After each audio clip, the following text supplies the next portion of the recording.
Hello नमस्ते नमस्कार, welcome to my new blog. आणि आज आहे मंडे आणि आज आहे होळी। तर आम्ही सगळेजण चाललो आहेत होळी खेळण्यासाठी आणि आम्ही ऑर्किड हॉटेल आहे इथं बानेरला, तर तिथं आम्ही बुक केलंय। 10-13 मिनिटं झालेत तिथं। आय थिंक 10चीच ओपनिंग होती, म्हणजे 10ला चालू होणार होता कार्यक्रम। 10च्या पुढे you can enter and enjoy the Holi. तर आम्ही आधी ब्रेकफास्ट करू आणि मग तसंच पुढे जाऊ। मी आणि राहुल आहे, राहुल ब्लॉग वगैरे लावतोय ॲज युजल। बाकी सगळे जण खाली गेलेत।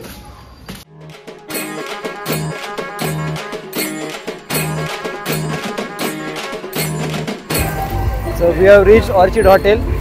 असं काही दिसतंय इकडे, या साईडला इव्हेंट आहे। आम्ही सगळे इथं मोबाईल वगैरे सगळे तिकीट वगैरे काढतोय आणि आता मी फोन माझा कवरमध्ये टाकणार आहे, कारण की मध्ये पाणी वगैरे पण असतं आणि त्याच्यामुळे आम्ही फोन वगैरे माझा फक्त मी कवरमध्ये ठेवेल, माईक वगैरे पण ठेवून देईल। मी फक्त आता मध्ये बोलणार काही नाही, फक्त तुम्हाला दाखवेल, कारण की माईक तर ऑब्व्हियसली मी घेऊन जाऊ शकणार नाही मध्ये। महेश एकदम चकाचक व्हाईट शर्ट घालून आलेला आहे। तर आता मी चाललो आहे मध्ये, भेटतो तुम्हाला मी आता खेळून आल्यानंतर। तोपर्यंत तुम्ही फुटेजेस जे काढेल ते एन्जॉय करा।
Hello, welcome back everyone. मी आत्ता घरी आलो आहे, 5 वाजलेत आणि माझा चेहरा पाहून आणि आवाज ऐकून तुम्हाला कळत असेल माझी एनर्जी खूप डाऊन आहे सध्या। मी हा ब्लॉग इथंच एंड करतो। तुम्हाला हा ब्लॉग कसा वाटला कमेंट सेक्शनमध्ये सांगा, आणि तुम्ही पण कशी होळी खेळली ते पण कमेंट सेक्शनमध्ये सांगा। आणि happy Holi to everyone, and I will see you in the next blog. Bye bye.